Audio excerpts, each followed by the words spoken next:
Coming up, hear how Lawrence's 2025 budget is impacting the city's fire department. And construction at David Booth Memorial Stadium in KU's Gateway District is still ongoing. Later, take a look at how dogs are lending a helping paw to students. Live from the studio in Stauffer Flint at the University of Kansas, you're watching KUJH News. Good morning and welcome to KUJH News. I'm Sydney Clark. And I'm Savannah Meyer. Last week on KUJH News, we discussed how students are protesting the recent merger of student centers focused on diversity and equity. This week, we have the latest on the next steps students are taking to make their voices heard. The Save Our Centers movement released a list of demands for the university last Thursday. They are calling for administration to dissolve the merger and commit to keeping these centers separate. They're also asking for the creation of a special commission of students and faculty to investigate and oversee future decisions regarding these centers. They say they hope these demands show that the university, their movement is not going anywhere. It's not just a symbolic demonstration, but there are resources tied up in that. There are a lot of questions that haven't been answered, and the transparency, a lot of the demands speak to the lack of transparency, and the demands would be a step into sort of healing the trust that has been lost between like LGBTQ and like people of color. After the meeting, members signed a letter to be sent to the university administration asking for these student centers to remain separate. Financial changes are coming to student centers as well. Last night, Student Senate was set to vote on a bill that would merge their DEI fund with the wider funding that is available to all student organizations. However, the vote was postponed until their next meeting on October 9th. Lawrence residents' safety is being called into question due to the growing Lawrence population with not enough first responders. Joining us in studio to share more is KUJH's Francesca Onofrio. Francesca? Thanks, Sydney. According to the U.S. Census Bureau, the population in Lawrence has been consistently growing over the past 24 years, which means more people are calling 911, leading to longer response times. Simon Stevenson, a paramedic engineer and the secretary of the Lawrence Firefighter Union, shared more about the safety concerns for the citizens of Lawrence. So the last time we really added a station in Lawrence was like 2006.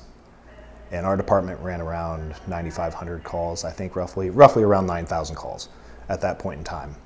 Last year in 2023, we ran just shy of 17,000 calls. One solution to this problem is adding 2 more fire stations. The Lawrence Douglas County Fire Medical presented 2 options to the City Commission in 2023. However, the expansions would be funded by additional property taxes. Having 2 new stations would help with response time to areas that are not as close to current stations. However, the recent 2025 budget approval did not come without compromises. One compromise would be dropping firefighters from 4 people per truck to 3 people per truck. The National Fire Protection Association has a required number of staff that must be at each alarm of fire. For a low-level alarm fire, a minimum of 15 firefighters must be on scene. For a mid-level alarm, a minimum of 28 firefighters must be on scene. And for a high-level alarm fire, a minimum of 43 firefighters must be on scene. If you drop from 4 to 3, it doesn't change the amount of people that you need at that incident.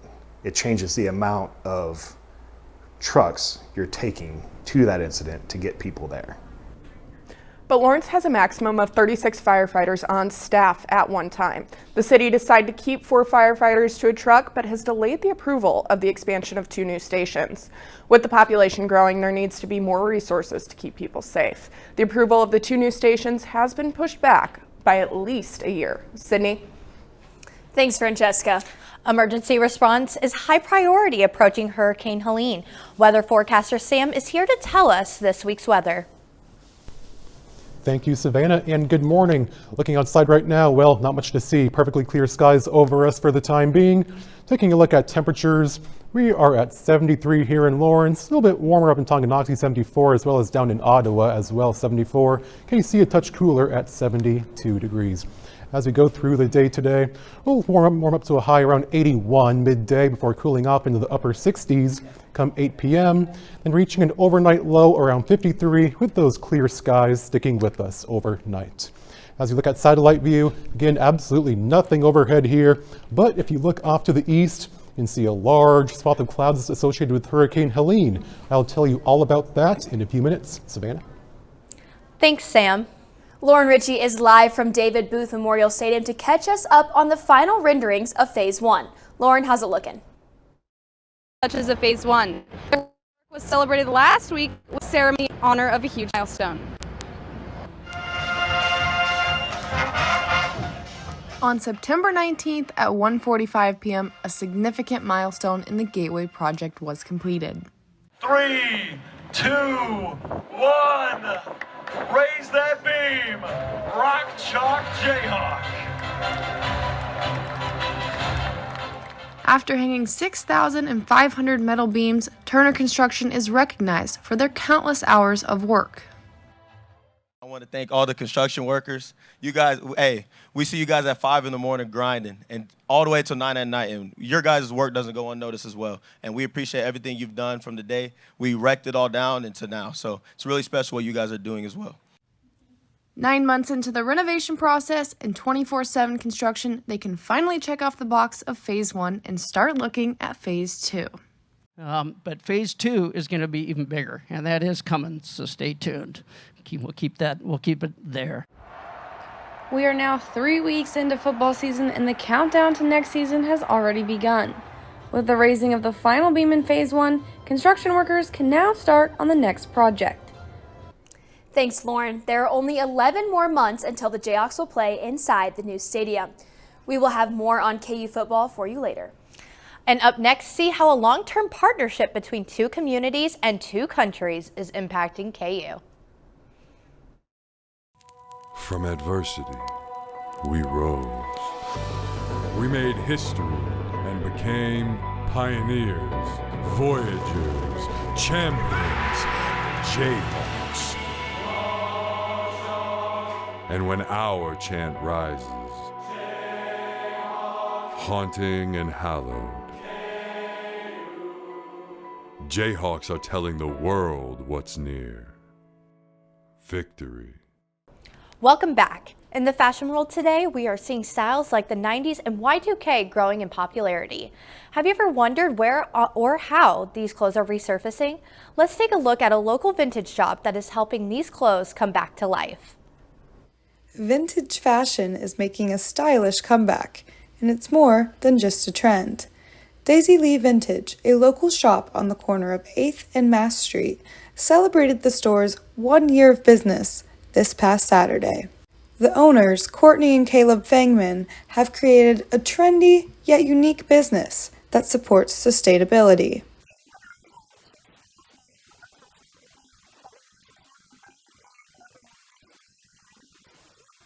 Vintage shops like Daisy Lee Vintage upcycle fashion from past decades.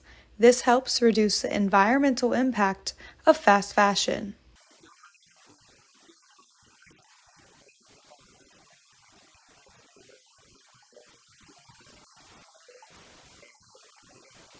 Fast fashion is known for mass production and waste. Instead of buying new, shoppers are turning to upcycled fashion that is both trendy and timeless.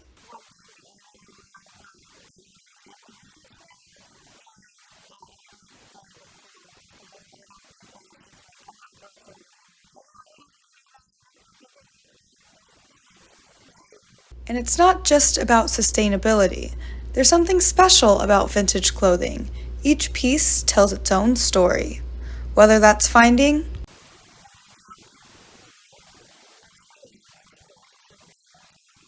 Daisy Lee Vintage plans to keep expanding their collection, continuing to bring new life to old threads.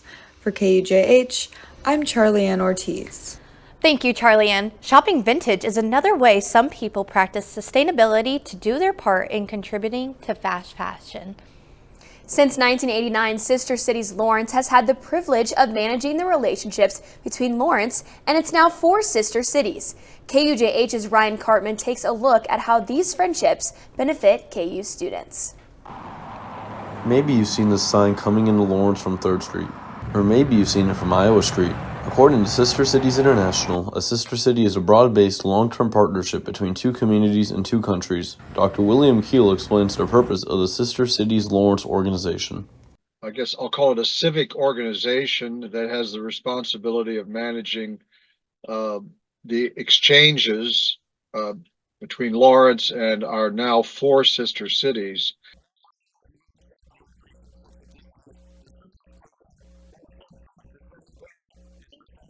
KU dance student Colin Krishna shares about his experience studying abroad in Lawrence sister city and Yada disagrees. One of the best experiences I had, or like all the best experiences I had, were because I gave up what I wanted to do necessarily. Like if I wanted to be myself, that was fine.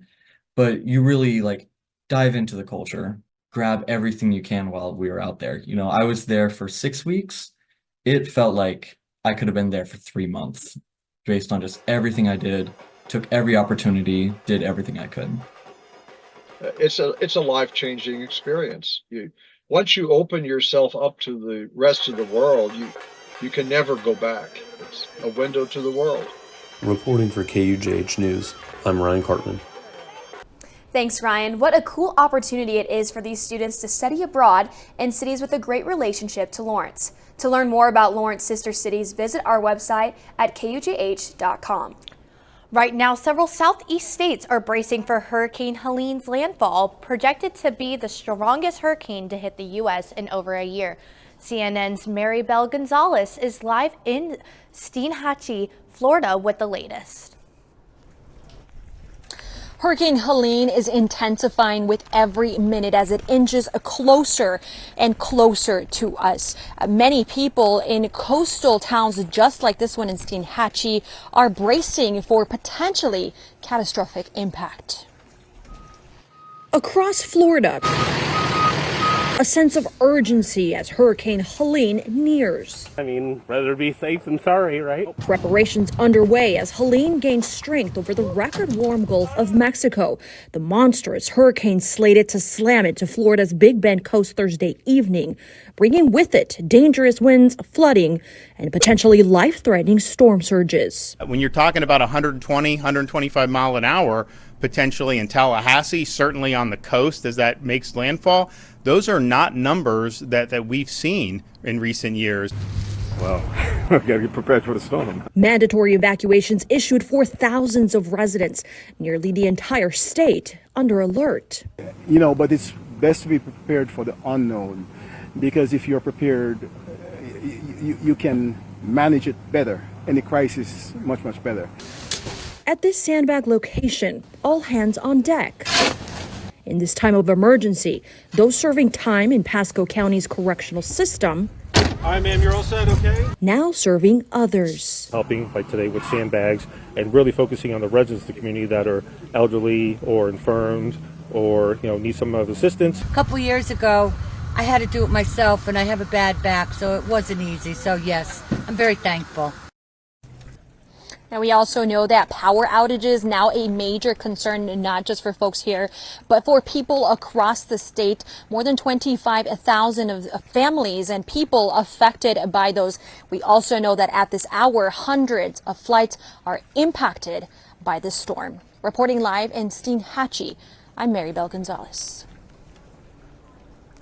Thank you, Maribel. Our best wishes go out to all of those who are preparing to be affected by the upcoming hurricane. Yeah, Savannah, and Sam joins us back in studio to give us this week's full forecast. Yes, thank you. And while the weather will be quiet here for the next week, I'm going to go really in depth into Hurricane Helene. Right now, looking at satellite, Helene is a Category 2 hurricane with winds of 105 miles per hour. Pressure is at 960 millibars. Take a look at the current radar right now. It's already bringing a lot of rainfall to the Florida Panhandle area and up north along the east coast. And that will continue through the next couple of days. Now, the biggest impacts from this will be that it will probably strengthen to a high-end Category 3 hurricane by the time it makes landfall tonight in the Florida Panhandle with winds up to 130 miles an hour. Other big factors will include the potential for catastrophic storm surge and flash flooding in the Appalachian Mountains. Getting into that, right now there is a hurricane warning in effect for the areas in red and a tropical storm warning for the areas in blue, including the whole states of Georgia and South Carolina. Now, this putting the hurricane into motion through tonight as it makes landfall. Outer bands already impacting the landmass. Then the eye of the hurricane moves up and will hit the panhandle of Florida around 7 o'clock this evening. It'll continue on northward. Again, the biggest factor will probably be the storm surge. Could be up to 15 to 20 feet in parts of the Florida Panhandle. That is equivalent to water the height of a 2-story building potentially coming up onto land. Also, the flooding rains will be a big factor too. And then again, they'll be obviously where it makes landfall, but also up in the Appalachian Mountains. Big factor there is as the warm, moist air from the Gulf gets forced up over the mountains, it will condense all the water out, creating a lot of rainfall. And that area could see potentially up to 12 to 16 inches of rainfall over the next 24 to 48 hours, leading to the high chance for flash flooding in that area, as well as obviously down where the hurricane will make landfall. And along with this, there's also a chance for severe weather, especially from the Savannah, Georgia area up to Charleston, South Carolina, with an elevated chance for tornadoes, especially being the main risk factor for the next 24 to 48 hours yet again. Putting this into motion in the broad scale, you'll notice that some of the rain will extend outward towards us, but it should stay off to our east for tomorrow into Saturday. And that is the good news as we look at our 7-day forecast. Again, very calm conditions. High at 81 today will be very consistent in the upper 70s and low 80s. If you're heading out to the football game on Saturday, good news, it will be dry, but I do recommend bringing that sunscreen if you're going to be out there watching the Jayhawks take on TCU. Back to you. Thanks, Sam. Coming up on KUJH Sports, we will take a look at KU football's heartbreaking loss to West Virginia this past Saturday. And KU volleyball's winning streak is continuing into conference play. Stay with us.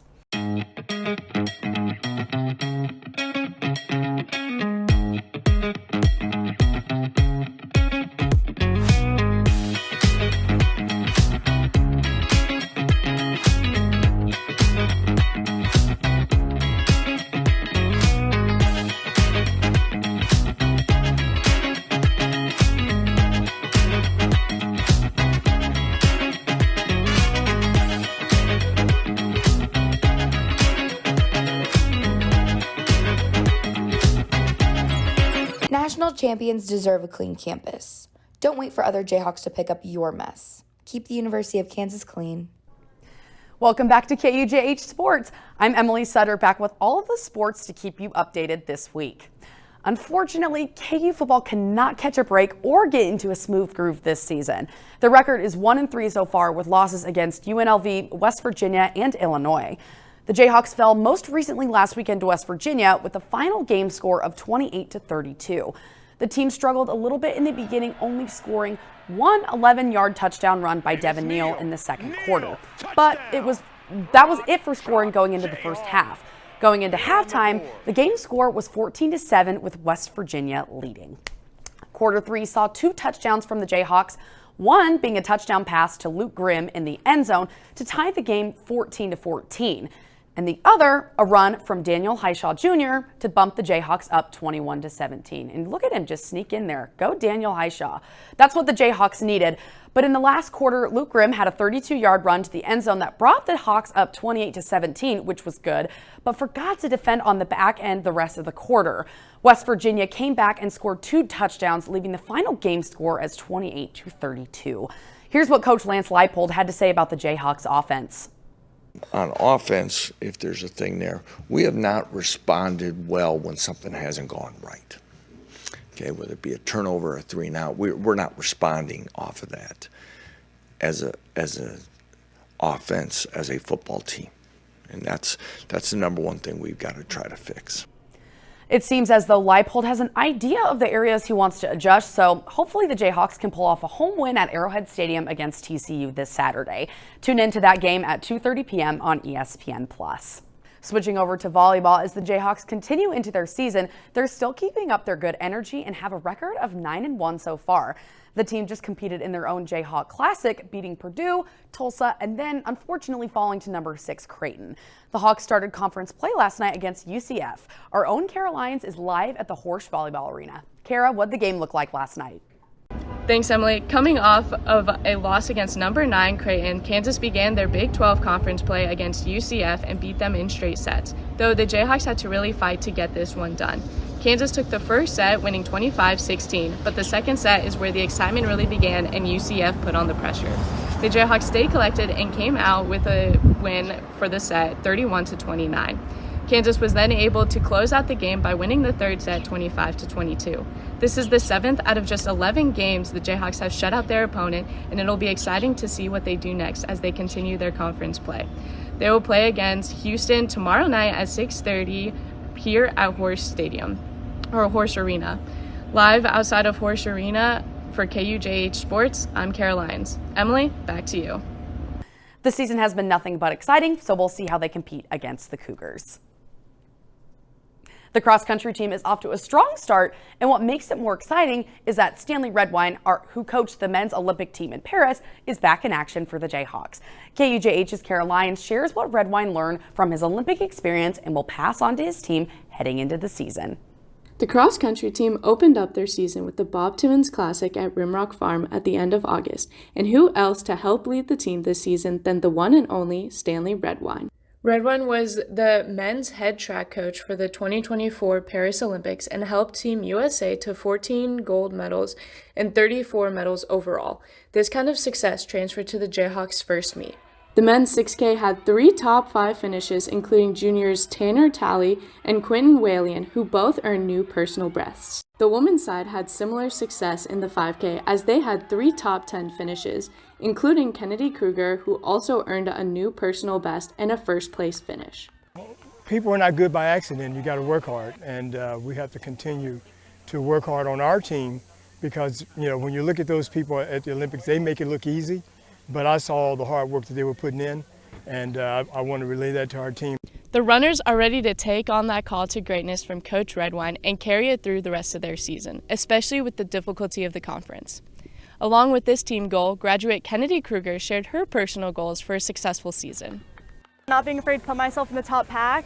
I know if I want to go to nationals or place high in conference and regionals, that's something that I'm going to have to do. Not being afraid to do that and just believing in myself through the entirety of the race and knowing that this is where I'm supposed to be and I can do it.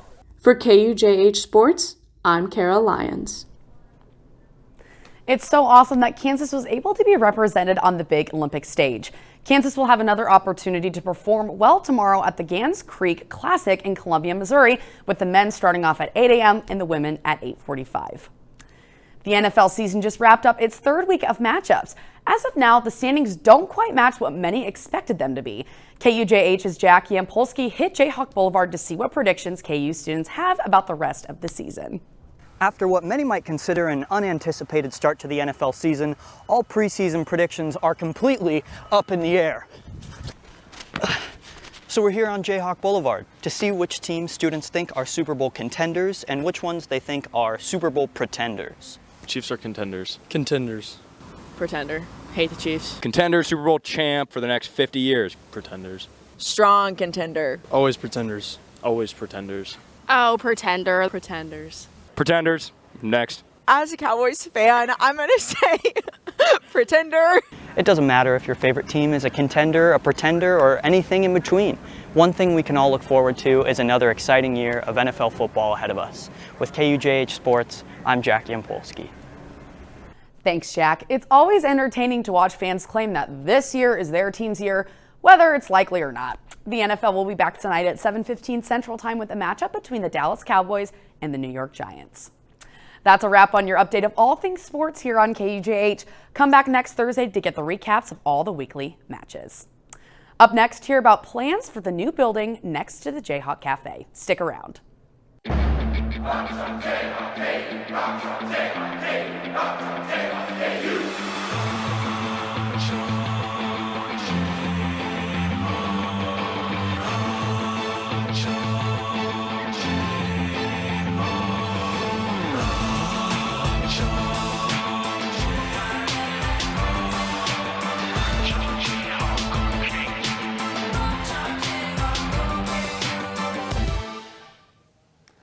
Welcome back. Students are searching for ways to alleviate pent-up anxiety and worry. KUJH's Prescott Deckinger attended Pause for Pups, an event that helps wash the stress away by providing students an hour of fantastic fun. Take a look at the awesome cuteness. Slobbering tongues, fluffy zigzagging tails, a furry fountain plunge. These are the sounds of stress exiting students' bodies while they take a break with their new four-legged friends. Pause for Pups, a bi-weekly event hosted by the Health Education Resource Office, or HERO, allows students a respite from their daily responsibilities by providing an hour with an array of cute canines. College can be a demanding and rigorous time for thousands of university undergraduates. Students have many ways of managing stress, and hanging out with pups is a popular one. I felt great. I felt good. Felt happy, relief. Yeah, I love hanging out with dogs. College is a time of extreme transition, and stress is a prevalent problem among students not just at KU, but nationwide. According to Gallup.com, a global research and analytics company, 66% of students experience stress and other negative emotions every day. At KU, stress is very prevalent just because there are a lot of transitional changes and journeys that students can go through, whether if it's coming from high school or coming back for a sophomore year, being a senior, having that what's next question. HERO provides multiple avenues of coping mechanisms for overwhelmed students. Luckily, the power of puppy love is available for Jayhawk students everywhere. For KUJH News, I'm Prescott Deckinger. Belly rubs, paw shakes, and fuzzy cuddles. What more could you ask for to melt your stress away? If you would like to partake in the K9 craziness, the next Pause for Pups event will be at 7 p.m. on October 2nd at the Jayhawker Towers apartment.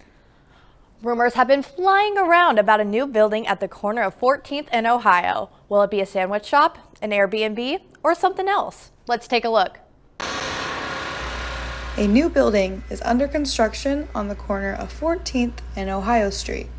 Placed next to Jayhawk Cafe, rumors of what it may be are floating around the town. We asked students what they've heard.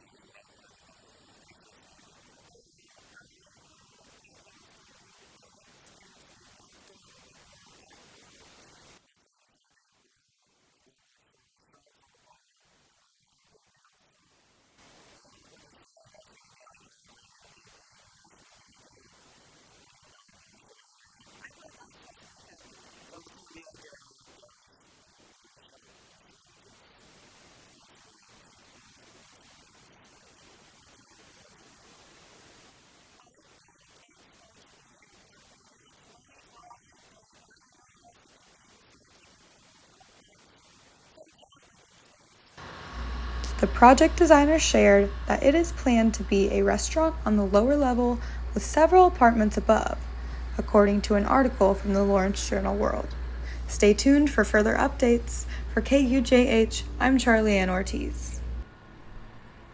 Whatever the building ends up being, students seem pretty excited to find out. We'll keep you updated on further construction details as we know more.